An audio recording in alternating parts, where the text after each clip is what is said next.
네, 안녕하세요. 저는 오토텔릭 바이오의 남경환입니다. 네, 반갑습니다.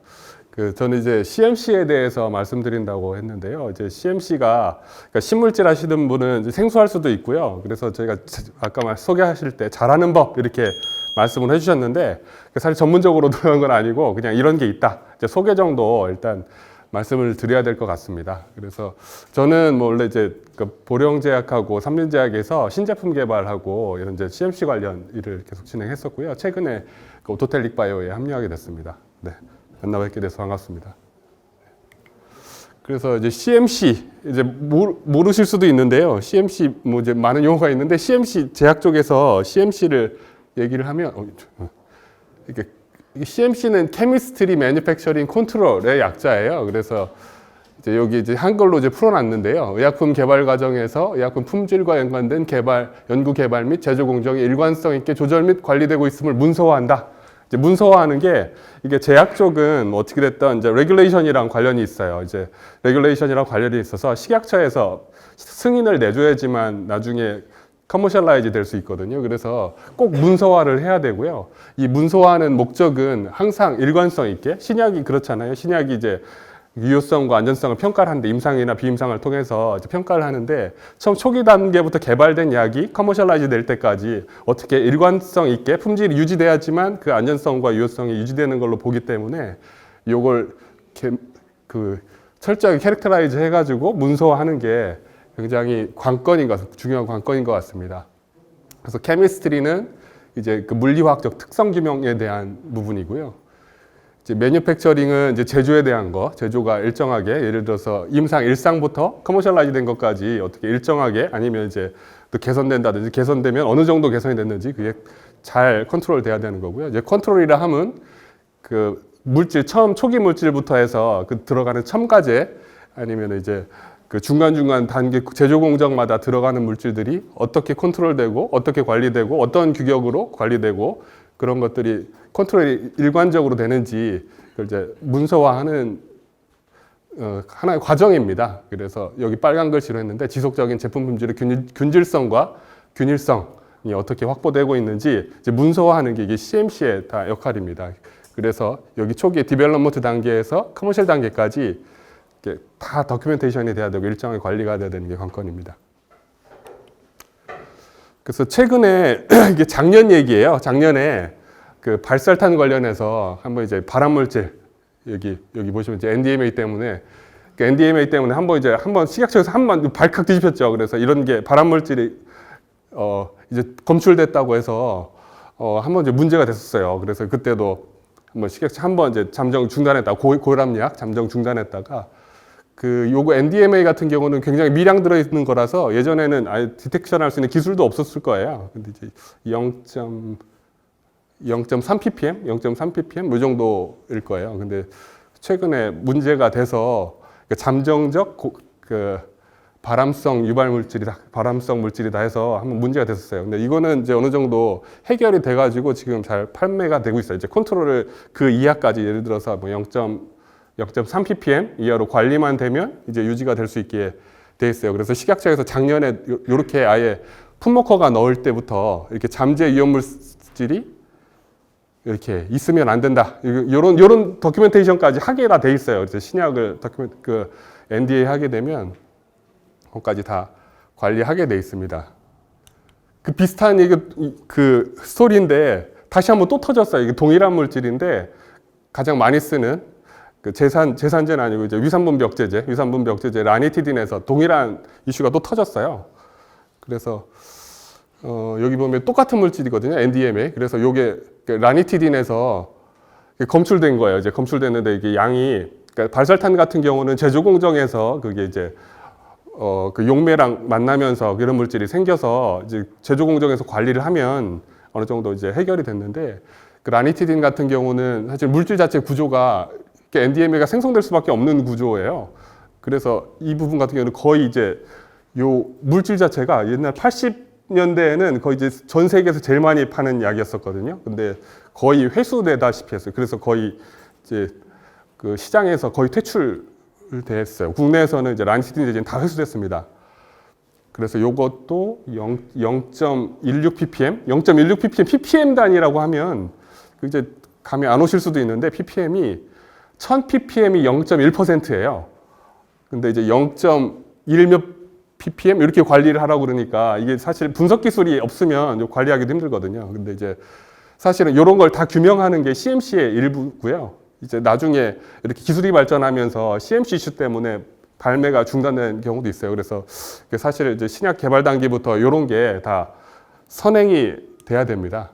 그래서 대표적인 CMC 이슈가 아까 요 NDMA 말고도 역사적으로 많이 있었는데요. 이제 대부분은 뭐냐면 이제 경구용 제제에서 그 이제 용출이라고 하는데 그 약물이 녹아 나와서 이제 흡수가 돼야 되는데 녹아 나오는 용출도 관리를 해요. 근데 이제 그 커머셜라이즈 된 다음부터 뭐 이제 일정하게 관리가 안 된 경우는 회수된 부분이 좀 몇 가지 있었어요. 근데 이런 부분은 이제 폴리몰피즘 때문에 결정형이 이제 안정성, 그러니까 시중에 유통하면서 이제 폴리몰피즘이 변한다던가 해서 용해도가 떨어지고 뭐 이렇게 돼서 그 용출이 달라지고 흡수가 달라지고 이런 부분이 이슈가 돼서 퇴출된 경우들도 좀 있습니다.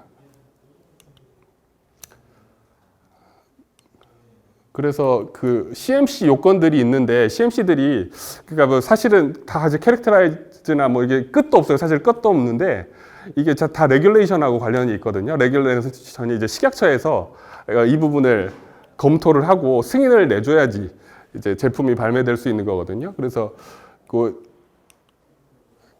그 CMC 부분 같은 경우는 나중에 다른 부분도 마찬가지인데 이렇게 Common Technical Document라고 그래서 CTD라고 해요. 이게 이제 허가 서류, 국제 공통 허가 서류 양식. 이제 국제 공통이 돼요. 양식이 공통이에요. 그래서 이제 모듈 1, 모듈 2, 모듈 3 이렇게 구성되어 있고요.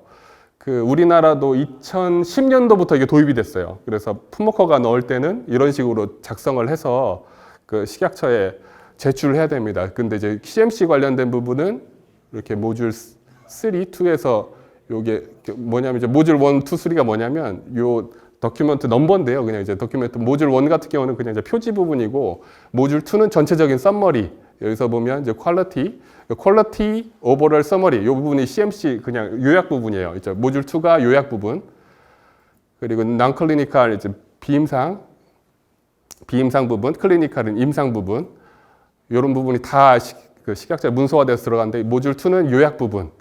그 자세한 부분은 이렇게 바디, 그러니까 모듈 3에 들어가거든요. 여기서 보면 퀄리티 모듈 3, 모듈 4는 non-clinical 자료, 그러니까 그 동물 자료, 동물 시험 자료, 그 다음에 클리니컬 스터디는 모듈 5 이렇게 들어가는데 이렇게 퀄리티 부분, CMC 퀄리티에 해당되는 부분인데 이 CMC 부분은 이제 모듈 3하고 모듈 3는 굉장히 자세한 내용이 들어가요. 뭐 이제 어떻게 분석을 하고 안정성이 어떻게 되고 캐릭터라이제이션을 어떻게 했고 그 부분들이 모듈 3에 들어가고 그 부분을 요약한 부분이 모듈 2에 이렇게 들어갑니다. 그래서 여기 다 넘버가 다 있어요.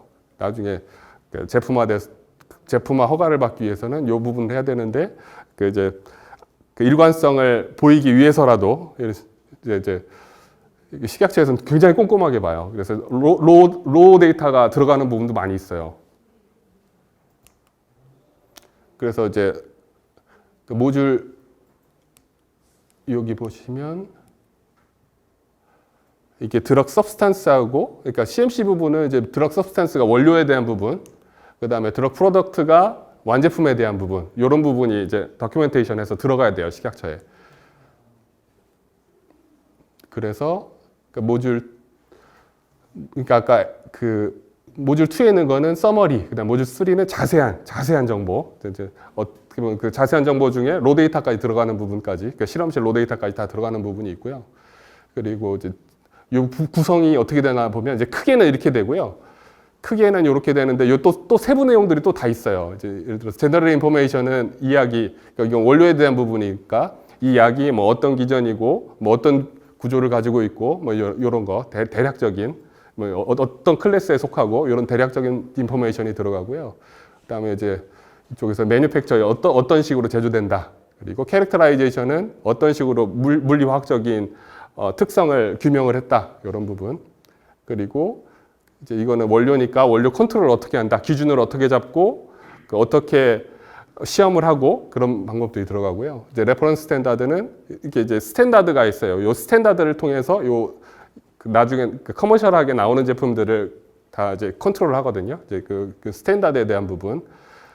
그 다음에 컨테이너 클로저 시스템은 사실 이건 이제 커머셜하고 똑같은 거예요. 커머셜하고 똑같은 어떤 포장 용기에다가 요 제품이 나간다. 그러니까 어떤 포장 용기가 나간다도 굉장히 도큐멘테이션이 잘 돼야 돼요. 왜냐하면 포장 용기가 달라지면 안정성이 달라질 수 있거든요. 그래서 포장 용기까지 여기에 도큐멘테이션이 들어가고 나중에는 요 실제 포장 용기에서 스테빌리티, 예를 들어서 사용 기간을 36개월 받는다 그러면 36개월 동안 안정하다. 이제 모든 품질 규격에 적합하다라는 데이터가 들어가게 됩니다. 요즘 굉장히 그 핫한 그 엑소점이나 이런 것들이 힘든 이유가 저런 캐릭터라이제이션이랑 그 드러그 서브스턴스 컨트롤 그런 부분이죠, 그죠? 네네네 맞습니다. 그래서 이제 처음에 이제 하시는 분들은 이제 캐릭터라이제이션이 사실 끝도 없거든요. 근데 이제 이 정도면 될까, 저 정도면 될까 이게 판단하기 어려울 것 같아요. 이제 사실 이제 케미칼 의약품들은 어느 정도 이제 이 정도만 하면 되겠지. 이 부분은 있어요. 답이 정해져 있어요. 근데 이제 사실은 이제 바이오 약품이라든지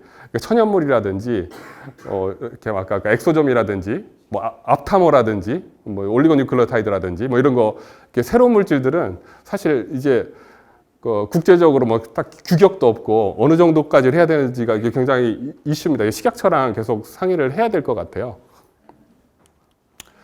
그리고 완제에 대한 부분도 들어가는데 이제 완제에 대해서 완제는 사실 이제 하나 단일 성분이 아니고 이것저것 섞여서 그러니까 부형제, 첨가제들이 많이 들어있거든요. 그래서 그런 첨가제에 대한 내용까지 다 들어가야 돼요. 그래서 여기 보시면 처음에 들어가는 게 요 디스크립션이 이렇게 성상은 어떻고 뭐 어떤 제형이고 쭉 이제 그런 부분이고 요 컴포지션 구성이 어떻게 되어 있는지 주성분은 얼만큼 들어가고 첨가제들은 뭐가 어느 정도 들어가고 뭐 이런 부분이 들어가고 파머스티컬 디벨롭먼트는 왜 이 조성과 이 공정이 어떻게 개발되었는지 쭉 히스토리를 쫙 써야 돼요. 그리고 이게 제일 최적화된 것이다. 제일 최적화된 조성이고 최적화된 공정이고 그리고 이 부분이 계속 안정성을 예를 들어 36개월 사용기간이 36개월 동안 가져갈 수 있고 그런 부분이 여기 파머스티컬 디벨롭먼트에 들어갑니다. 그리고 매뉴팩처는 제조에 대한 부분, 그러니까 어느 장소에서 생산을 하고 뭐 어떤 공정으로 제조가 되고 컨트롤을 어떤 식으로 컨트롤을 하고 왜 컨트롤은 이런 식으로 하고 이렇게 들어갑니다. 제조에서. 그리고 익스피언트라고 하면은 이제 첨가제를 에디티브라고 많이 하는데 이제 제약 첨가제를 엑스피언트라고 그래요. 이제 부형제라고 하는데 이게 그 부형제를 어떻게 관리하고 어떤 기준으로 어떻게 관리하고 뭐 이런 부분들이 들어가고요. 그리고 이제 완제품에 대해서 시험 성적을 내는데 어떤 기준을 가지고 이제 뭐 어떤 시험 방법으로 왜 이 시험 기준을 선택했고 왜 이 시험 방법을 하는지 뭐 아니면 이제 이 시험 방법이 재현성 있게 잘 나온다라든지 그런 부분을 다 도큐멘테이션에서 이 부분에 넣어야 됩니다. 그리고 아까 말씀드린 레퍼런스 스탠다드에 대한 부분, 그 다음에 컨테이너도 완제품도 마찬가지예요. 완제품도 그 컨테이너별로 그러니까 컴패티빌리티가 안 맞을 수도 있거든요. 예를 들어서 이 제품하고 어떤 플라스틱 용기에다가 이 제품을 넣어서 유통을 하면 뭐 이제 다른 물질들이 생긴다거나 아니면 뭐 인습이 심해가지고 퀄리티가 떨어진다거나 그런 부분이 있기 때문에 요 컨테이너 선정 부분도 잘 캐릭터라이즈 해야 되는 거고요. 이제 그렇게 완제품과 그러니까 커머셜라이즈 한 제품들이 실제 환경에서 유통기간 동안에 안정한지 사용기간은 어떻게 산정하는지 이 부분의 스테빌리티 결과로 도큐멘테이션 돼야 됩니다. 식약처에 제출해야 되는 부분이 이런 부분이라서 사실은 이런 부분에 초점을 맞춰서 처음부터 개발을 해야 돼요. 그래서 아까 말씀드린 물질 규명 이 부분, 처음에 이제 화학 구조 규명하는 것도 있고요. 이렇게 뭐 케미칼 같은 게 저는 사실 이제 케미칼 위주로만 개발해서 케미칼 위주로 말씀을 드릴게요. 근데 이제 사실 이제 그 바이오 약품이나 다른 이제 천연물이나 이게 살짝 다를 수 있어요. 그래서 화학 구조는 이제 화학 하시는 분 많이 계실 거니까 이 화학 구조, 우리 약은 딱 이 화학 구조다. 이 부분을 이제 캐릭터라이즈해서 도큐멘테이션 하는 부분이에요. 그래서 여기 보면 이성체 존재 가능성, 뭐 입체 화학, 다형성은 사실 이제 뒷부분 다른 이제 물리화학적 그 특성에 해당되는 거고요. 뭐 이제 이성체, 뭐 키랄센터 수, 뭐 이런 부분, 이제 실제 구조가 어떻다. 뭐 이거는 이제 화학적으로 할 수 있는 방법들이 여러 가지 있죠. 이제 NMR 같은 경우도 있고, 쭉 요런 방법들 뭐 하나하나 설명하면 이제 끝도 없겠지만 이런 부분으로 이제 구조 규명을 해서 우리 원료는 우리 제품은 이런 구조다를 이제 캐릭터라이즈해서 다큐멘테이션 해야 되고요. 그리고 이제 물리화학적인 특성, 이제 폴리몰피즘이라고 했는데 이제 결정형이 다 다를 거거든요. 케미칼 같은 경우는 결정형에 따라서 이게 달라지는 게 여기 융점, 용해도, 흡습성, 그리고 아까 요런 거에 따라서 안정성도 달라져요. 이제 그 불순물이 더 많이 생기거나 결정형에 따라서 어떤 결정형은 더 안정하고 어떤 결정형은 불안정하고 해서 안정성에도 제품 안정성에도 영향을 미치거든요. 그래서 요런 결정 다형이 일정하게 유지되는 걸 이제 보여줘야 되고요. 이제 요거 그 다형성에 따라서 경구용 의약품, 이렇게 먹어서 효과를 나타내는 의약품 같은 경우는 또 이제 이걸 또 가공을 해야 돼요. 이제 예를 들어서 캡슐제나 정제나 가공을 해야 되는데 결정형에 따라서 이 가공성이 달라져요. 그럼 이제 그 제조 공정 변수가 달라질 수 있는 거거든요. 그러면 제품 품질에 변화가 있을 수 있으니까 이런 부분들이 또 이제 잘 캐릭터라이제이션 돼야 되고요. 그리고 또 하나는 결정형에 따라서 용해도가 달라지고 용출이라고 하는데 용해 속도예요. 용해 속도가 달라지면 생체 이용률이 달라질 수 있거든요. 그래서 이런 부분을 되게 중요하게 생각해요. 경구용 약품 같은 경우는. 그래서 다형성 확인 방법은 이런 방법 엑스레이, XRD 많이 찍는데 사실 경구용 의약품이 폴리몰피즘이 중요한 게 또 이제 초반뿐만 아니라 예를 들어 사용기간 36개월이면 36개월 동안 그 동일한 폴리몰피즘을 유지하고 있어야 되거든요. 그 부분도 굉장히 중요합니다. 용해도 같은 경우는 뭐 중요한 게 그 아까 생체 이용률하고도 이제 관련이 있거든요. 이제 경구용도 그렇고 주사제도 그렇고. 그리고 뭐 입자 크기, 용매화 그 융점, 비등점 뭐 이런 게 다 예시로 있고요. 이제 pKa, pH 이런 부분. 그리고 뭐 유수 분배 계수, 뭐 선광도, 뭐 단백질 같은 경우는 이제 등전점, 합광 계수 뭐 이런 부분들이 이제 물리화학적 특성인데 이런 물리화학적 특성이 그 우리 의약품은 다 일정하게 들어간다. 아니면 이 원료는 항상 이런 특성을 갖는다. 이런 부분이 연구가 돼서 다 문서화돼야 됩니다. 그래서 신물질 같은 경우는 사실 그러니까 지금 많이 유통되고 있는 의약품 같은 경우는 이제 그 출발 물질도 많이 흔하고요. 좀 이제 합성 공정도 어느 정도 세팅이 돼서 싸게 구할 수 있는데 신물질 같은 경우는 거의 이제 처음에 이제 몇 단계씩 뭐 엄청나게 많은 스텝을 거쳐서 합성을 하니까 그러니까 만들기가 쉽지가 않거든요. 그래서 최소한의 무게를 가지고 이런 이제 캐릭터라이제이션을 하는 게 현실적일 수밖에 없거든요. 이건 이제 책에 나온 건데 처음에 이제 이걸 이제 신물질 물리화학적 특성 연구할 때 프리포뮬레이션이라고 그래요. 이제 포뮬레이션은 완제를 구성하는 게 포뮬레이션이라고 그러고 이렇게 그 물질의 그 특성을 연구한 게 프리포뮬레이션이라고 하거든요. 근데 요때 요런 식으로 한 뭐 예를 들어서 뭐 엘리멘트 그 원소 분석하는데 4mg 뭐 예를 들어서 뭐 HPLC로 이렇게 분석하는데 2mg 최소한 요 정도는 든다. 쭉 이제 최소한 물질 가지고 요 정도 테스트는 해야 된다. 뭐 이렇게 책에 나오는 부분입니다. 그래서 요거는 아까 그 CTD 작성할 때 그러니까 식약처에 그 허가 서류를 집어넣을 때 식약처에서 요런 식으로 써서 내세요. 이렇게 예시를 이렇게 써준 부분이에요. 예를 들어서 아까 S는 요 원료 드럭 서브스턴스 원료에서 구조 결정에는 요런 내용을 쓰세요. 요런 부분이 나와 있어요. 식약처에서. 그래서 이런 부분에 대해서 다큐멘테이션을 해야 돼요. 구조 결정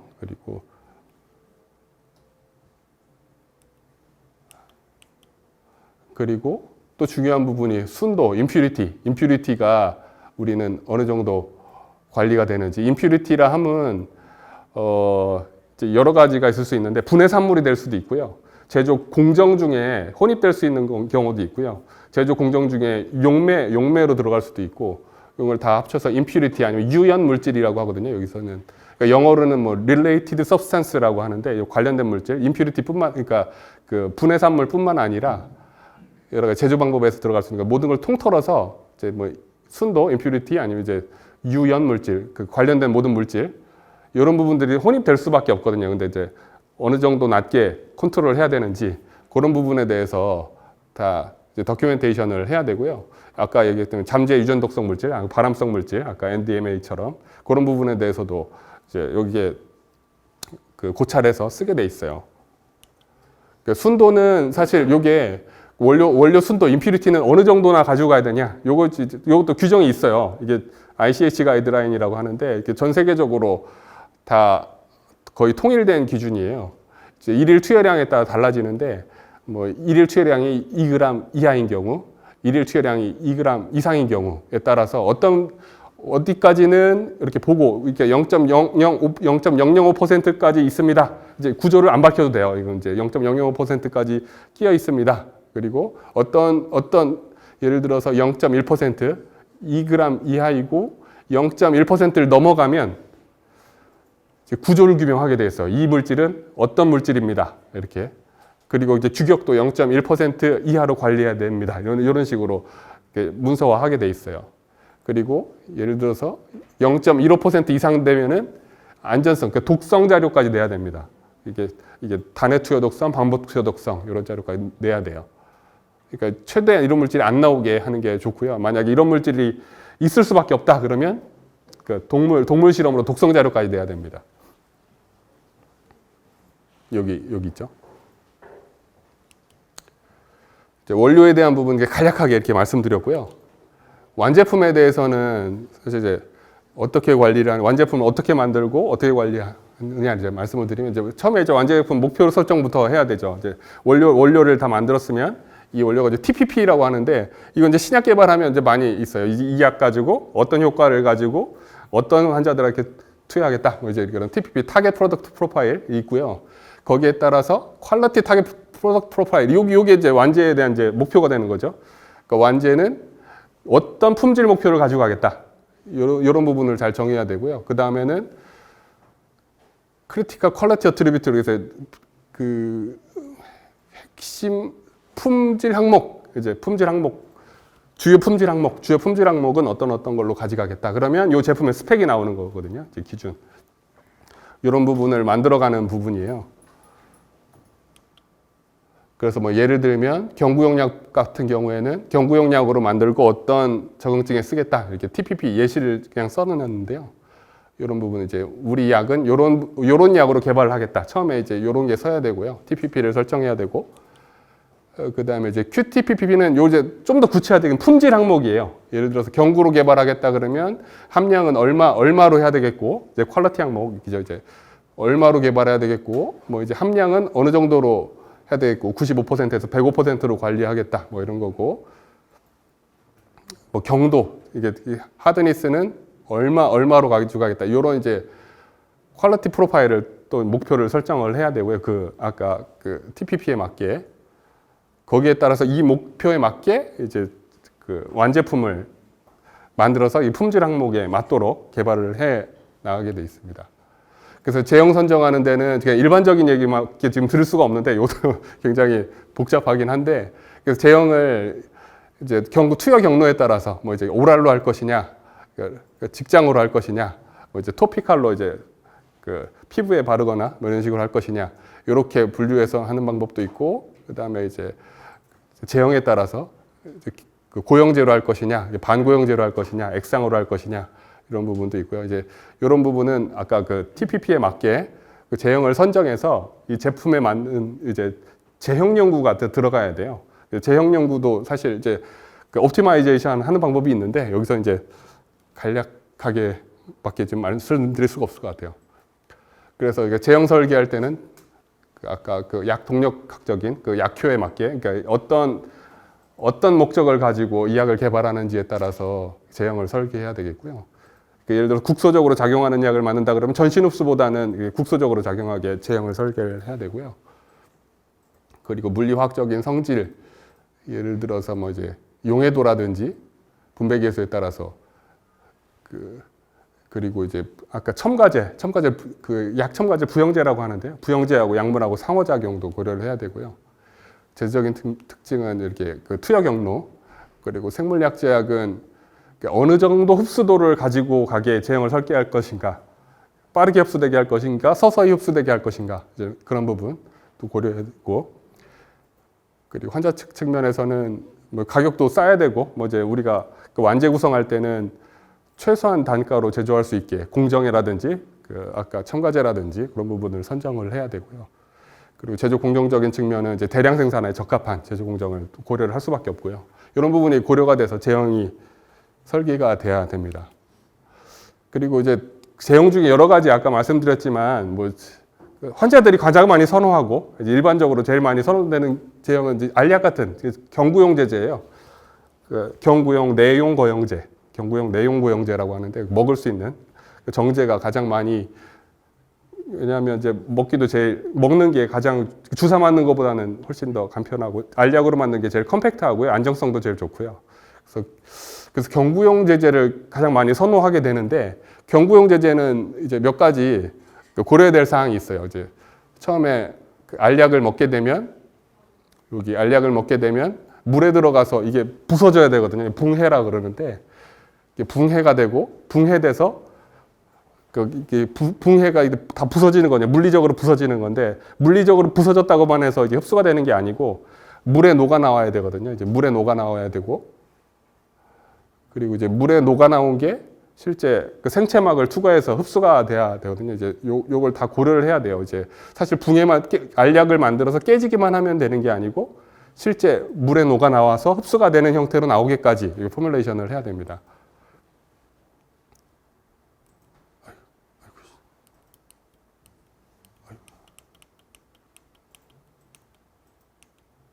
근데 이제 퍼미어빌리티 같은 경우는, 흡수도 같은 경우는 사실 이제 화학 구조의 영향을 받기 때문에 요걸 조절하기는 쉽지 않아요. 포뮬레이션으로 조절하기는 쉽지 않고요.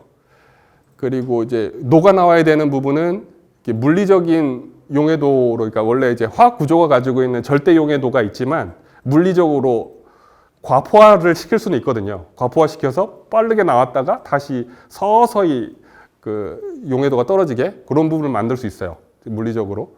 이제 그래서 이런 용출은 포뮬레이션으로 이렇게 조절이 가능합니다. 그래서 요런 부분에 대해서 그 경구용으로 투여가 될 수 있느냐, 이런 부분에 대해서 되게 유명하신 미시간 대학교 고든 아미돈 교수라고 있는데, BCS 클래스라고 이렇게 해놨어요. 바이오파마스틱스 클래시피케이션 시스템. 그래서 어떤 클래스에 속하느냐, 여기에 따라서 포뮬레이션도 달라지고 나중에 허가 받을 때도 좀 달라져요. 그래서 허가를 한번 이제 변경하는 거에 따라서도 BCS 클래스 어디에 속하느냐에 따라서 허가에 필요한 자료들이 또 달라집니다. 이제 이건 다 경구용 제제에 대한 내용이고요. BCS 클래스 1 같은 경우는 솔루빌리티가 높고 퍼미에이빌리티가 좋은 거, 뭐 어떻게 하든 간에 이제 용출 속도만 조절하면 흡수가 다 되느냐, 이런 부분, 뭐 아스타미노펜 같은 경우 이런 부분은 좀 이제 포뮬레이션 하기도 쉽고 제조하기도 쉬운 부분이고요. 클래스 2 같은 경우는 솔루빌리티가 낮고 흡수도가 높은 경우, 대부분 요즘 이런 부분이 많이 있어요. 그러니까 다 이제 리세터 바인딩에서 케미칼 요즘에 그 스크리닝을 하기 때문에 대부분 솔루빌리티가 낮아요. 그래서 이게 흡수도가 높은 경우 별로 없어요. 그래서 솔루빌리티가 낮고 퍼미어빌리티가 높은 경우에는 경구용으로 그러니까 경구용으로 개발이 가능한데, 이건 포뮬레이션으로 커버를 해야 됩니다. 포뮬레이션으로 커버를 해서 솔루빌리티를 물리적으로 높이는 방법으로 접근을 해야 되고요.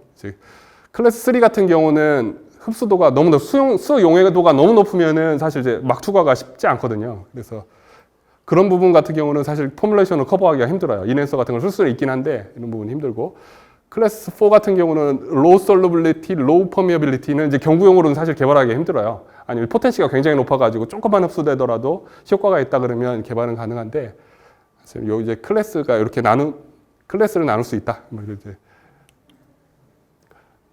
알려드렸고요. 경구용 제제들은 이제 만드는 과정들이 쭉 있어요. 뭐 용해도나 아니면은 이제 스테빌리티에 따라서 경구용제제 만드는 방법들이 공정들이 쭉 있고요. 아까 그 클래스에 따라서 아까 BCS 클래스에 따라서 그 클래스 4로 갈수록 이제 포뮬레이션하기 그러니까 경구용제제를 개발하기가 힘들어져요. 근데 이제 대부분 클래스 2에 속해요, 요즘에.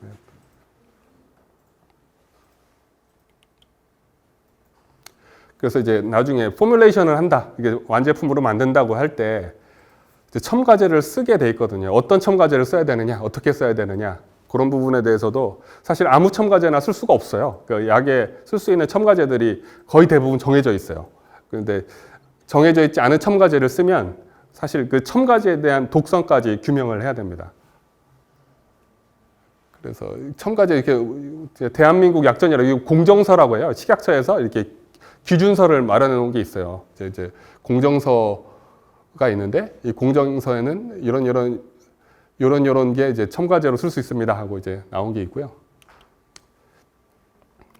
첨가제 규격하고 그 첨가제를 이렇게 쓰게 되면 그 첨가제에 대한 규격이 있어요. 아까 그 기준하고 품질 기준하고 품질 시험 방법이 있는데 그 부분들이 다 이제 허가에 들어가는 부분이고 다 그 제조할 때 그 GMP의 일부인데요. 예를 들어서 어떤 첨가제를 쓰게 되면 그 첨가제를 그 공장에 입고되면 그 첨가제에 따라 첨가제를 QC를 해야 돼요. 그 QC 부서에서 기준하고 시험 방법에 따라서 그 기준하고 시험 방법을 어떻게 잡는 것이냐는 사실 대부분이 여기 공정서, 그러니까 식약처장이 인정하는 공정서가 있어요. 의약품집, 대한민국 약전, 미국 약전, 일본 약전, 영국 약전, 유럽 약전, 독일 약전, 프랑스 약전 다 선진국들이죠. 이런 기준에 맞으면 뭐 거의 식약처 다른 심사 기준이 없어도 이 기준에 맞습니다 하면 이제 인정되는 경우가 많이 있어요. 이런 부분이 아닌 경우에는 이렇게 기준에 대해서 해당 규격하고 그러니까 시험 기준하고 시험 방법을 다시 설정을 해야 되고요. 별첨 규격이라고 하는데 전혀 사용례가 없는 첨가제를 쓴다 그러면 이제 독성까지 해야 됩니다. 우리나라 대한민국 약전은 예전에 이제 일본 약전 따라서 많이 했었는데 요즘은 또 유럽 약전, 미국 약전 따라서 많이 보충이 돼 있어요. 첨가제 관련해서는 뭐 그냥 팁을 드리다 그러면은 이제 공정서도 있고 이 특성에 대해서 이런 이제 핸드북 오브 파마스티컬 익스피언트라고 해서 이 책이 굉장히 자세하게 잘 나와 있어요. 이런 첨가제는 어떤 특성을 가지고 있고 어떤 목적으로 쓰고 네, 요걸 이제 포뮬레이션 하는 사람들 많이 참고를 해서 사용을 합니다. 이렇게 여기 보면 BP, 뭐 JP, 일본 약전 뭐 어느 공정서에 수제되어 있고 구조는 어떻게 되어 있고 물리학적 특성은 어떻게 되어 있고 어느 퍼센트까지 쓸 수 있고 뭐 이런 게 잘 정리되어 있어요. 그리고 식약처 허가 들어갈 때 이게 이런 식으로 해서 원료 약품 및 분량해서 이런 게 들어가거든요. 여기 보면 이제 주성분, 부형제, 뭐 첨가제 배합 목적을 이렇게 사용해서 들어가는데 보면 그 주성분에 대해서는 별첨 규격이라고 되죠. 별첨 규격. 그 기준하고 시험 방법에 대해서 아까 따로 정해가지고 들어가는 거고 몇 미리그램이 들어가고 아까 말씀드린 만니톨 같은 경우는 USP가 미국 약전이거든요. 미국 약전에 속해 있고 규격은 미국 약전에 속해 있고 몇 미리그램이 들어가고 하여간 이런 식으로 다 첨가제 중에 뭐 이런 부분 같은 경우는 별첨 규격 따로 기준을 정해서 들어가는 첨가제. 요런 공정서에 수제된 거는 기준하고 시험 방법이 다 공정서에 수제돼 있어요. 그래서 어떤 기준으로 어떤 시험 방법으로 시험을 하는지가 다 나와 있습니다. 그래서 의약품 관리에서 그 아까 이제 기준하고 시험 방법 계속 말씀드렸는데 요걸 이제 설정을 다 해야 되거든요. 이제 아까 원료의약품에 대해서는 그 원료의약품의 기준 및 시험 방법. 그러니까 이거는 주성분이에요. 원료의약품 주성분. 주성분에 대한 기준 및 시험 방법. 이거는 대한민국 약전 중에 아스피린을 예를 들어서 제가 말씀을 드리는 거고요. 다 알려져 있는 부분인데 우리나라 대한민국 약전에 수제되어 있는 구조는 이렇고 요 부분들에 대해서 다 이제 컨트롤 해야 되는 부분들이에요. 대한민국 약전급의 아스피린을 쓰려면 이런 시험 방법에 적합해야 된다. 그래서 만약에 그 원료가 입고되면 공장 QC에서는 이런 부분에 대해서 시험을 해요. 그래서 적합 부적합을 따지고요. 제조할 때도 요 공정에 맞게, 요 기준에 맞게 제조를 해서 릴리즈를 합니다. 그래서 만약에 공정서에 수제되어 있는 경우는 이렇게 돼 있는데 이건 예시를 보여드리는 거고 그 신약을 개발한다 하면 신약도 이런 식으로 어떤 식으로 우리는 품질 관리를 하겠고 어떤 기준을 가지고 관리를 하겠다라는 부분이 들어가야 되고 저스티파이 하는 문서들이 들어가야 돼요. 완제의약품도 마찬가지고요. 완제의약품도 이런 기준과 이런 시험 방법을 가지고 가겠다. 이제 컨트롤에 해당되는 부분이고요. 아까 첨가제에 대한 부분도 첨가제도 유당 굉장히 많이 쓰는 첨가제인데 유당도 여기 보면 어떤 기준과 어떤 시험 방법으로 시험한다 하는 부분들이 공용서에 수제되어 있어요. 이런 식으로.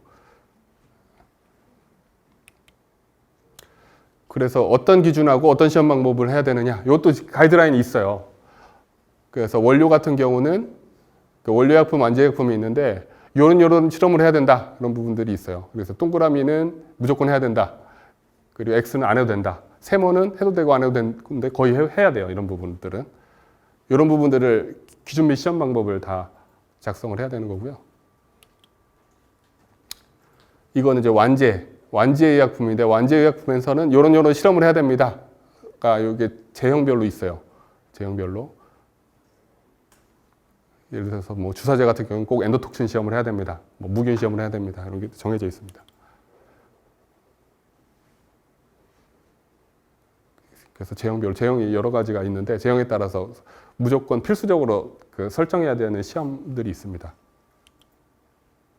그리고 이제 안정성에 대해서 말씀드렸는데 안정성은 사실 이제 온도, 습도, 빛 등에 의해서 품질 아까 품질 기준하고 시험 방법을 잡았잖아요. 그 품질하고 시험 방법을 통해서 어떤 식으로 유지가 되는지 그걸 이제 확인하는 거고요. 보통 이제 안정성 시험이라 하면 장기 보존 시험, 가속 시험, 광안정성 시험, 뭐 중간 조건 시험이 있고요. 뭐 가장 기본이 되는 거는 장기 안정성 시험하고 장기 보존 시험하고 가속 시험. 장기만 하면 예를 들어서 의약품이 사용기간 36개월을 받으면 36개월 동안 보관하면서 요 품질 항목들이 다 적합합니다를 보여줘야 되는데 요 안정성 시험만 하는데 36개월이 걸리거든요. 그래서 이것도 가이드라인이 있어요. 사실 이제 장기 안정성 시험하고 가속 안정성 시험, 이건 이제 온습도가 더 높은 조건이거든요. 그러니까 장기 안정성 시험하고 가속 안정성 시험이 있으면 이 부분을 조합해서 그러니까 예를 들어서 장기 안정성 시험을 12개월까지 했는데 우린 24개월까지 신청을 합니다. 이 트렌드를 봐서 이제 그렇게 신청을 할 수가 있어요. 네, 그런데 이제 이 안정성 시험하는 방법은 이제 완제 시험하고 동일한 기준하고 시험 방법을 가지고 시험을 하고 포장 용기하고 이제 담는 양 같은 경우도 실제 커머셜하고 동일한 조건으로 가져갑니다. 임상약 같은 경우는 이제 임상하고 이제 동일한 임상약이 릴리즈될 때 동일한 포장 조건으로 해서 안정성 시험을 하게 돼 있어요. 그 생산할 때도 이제 GMP 규격인데 이것도 사실 그 식약처가 다 승인을 내주는 거거든요. 그 제조 공정에 따라서 사실은 생산 시설보다는 시스템에 가까워요. 근데 GMP 시스템 어떤 시스템을 가지고 어떻게 품질 관리가 되고 하는 그런 부분 식약처에서 다 나가서 실사를 하게 돼 있고요. 이것도 제조에 관련된 수준인데 밸리데이션이라고 해서 이제 제조에 대한 것도 있고 분석 아까 시험 방법인데 그 시험 방법에 대한 것도 있거든요. 밸리데이션도 이제 문서화하는 건데요. 뭐 어떤 결과가 일관성 있게 도출된다. 이것도 이제 사실 그러니까 GMP면 GMP에서 이제 공정 밸리데이션이나 세척 밸리데이션 어떤 공정으로 생산을 하면 예를 들어 새 배지를 생산을 하면 일정하게 생산이 되고 일정 품질이 나온다. 이걸 도큐멘테이션을 해야 되고요. 그런 부분이 공정 밸리데이션이라 그러고 분석 시험 밸리데이션은 요 시험 방법으로 시험을 하면 재현성 있고 정확하고 뭐 회수율이 어느 정도 나오고 이런 부분을 또 다큐멘테이션해서 넣어야 돼. 이거는 이제 품목허가 아까 CTD에는 이제 분석 시험 방법 밸리데이션 내용들이 들어가게 돼 있어요. 그리고 세척 밸리데이션은 이런 식으로 세척을 하면 재현성 있게 세척이 된다. 이런 부분들 다 도큐멘테이션을 하는 거고 제조 지원 설비도 그렇고 컴퓨터 시스템도 이런 식으로 다 일정하게 유지가 된다. 이런 경우도 있고 GMP에서는 이제 밸리데이션 기본입니다. 그래서 이제 다 만든 걸 가지고 나중에 허가를 넣어야 되는데 허가는 이제 식약처에 이런 이제 다 도큐멘테이션 해가지고 집어넣으면 사실 이제 식약처는 문서만 가지고 이 제품에 대해서 허가 심사를 하거든요. 실제로 하는 걸 보는 것보다는. 그래서 아까 말씀드린 모든 부분에 대해서 다 다큐멘테이션을 해서 식약처에 제출을 해야지 식약처에서 보는 거고 이제 GMP 같은 경우는 실제 실사를 나가요. 식약처 담당자들이. 그래서 GMP 이제 어떤 식으로 관리가 되고 하는지. 그 요즘에는 특허 관계 여부까지도 허가 넣을 때 다 제출하게 돼 있어요. 왜냐하면 오리지널 약 같은 경우는 우리가 무슨 특허를 가지고 있다 그러면 나중에 제네릭이라 그래서 복제약품 나오잖아요. 그러면 이제 오리지널사 특허에 대한 나중에 이제 회피를 했다든지 아니면 이제 이거를 특허가 끝난 다음에 나오겠다는 거든지 아니면은 이걸 싸워가지고 우리 오리지널 특허를 무효화시켰다든지 이런 부분이 나중에 또 식약처랑 얘기가 돼야 되거든요. 그래서 오리지널 약, 그러니까 신약 같은 경우도 특허에 대한 부분이 들어가야 되고 복제약도 이제 특허에 대한 부분이 들어가요. 오리지널사와의 특허 관계. 그리고 모든 신물질은 우리나라 전문의약품 같은 경우는 다 DMF라고 해서 어떤 식으로 관리되는지 다 문서화해서 들어가서 허가를 따로 맡아야 돼요. 그 DMF라고 해서 원료 물질들은 어떤 특성을 가지고 있고 어떤 물질이고 어떻게 관리된다는 게 따로 허가를 받아야 돼요. 또 이제 아까 품목 허가랑 다른 그 외에 품목 허가 외에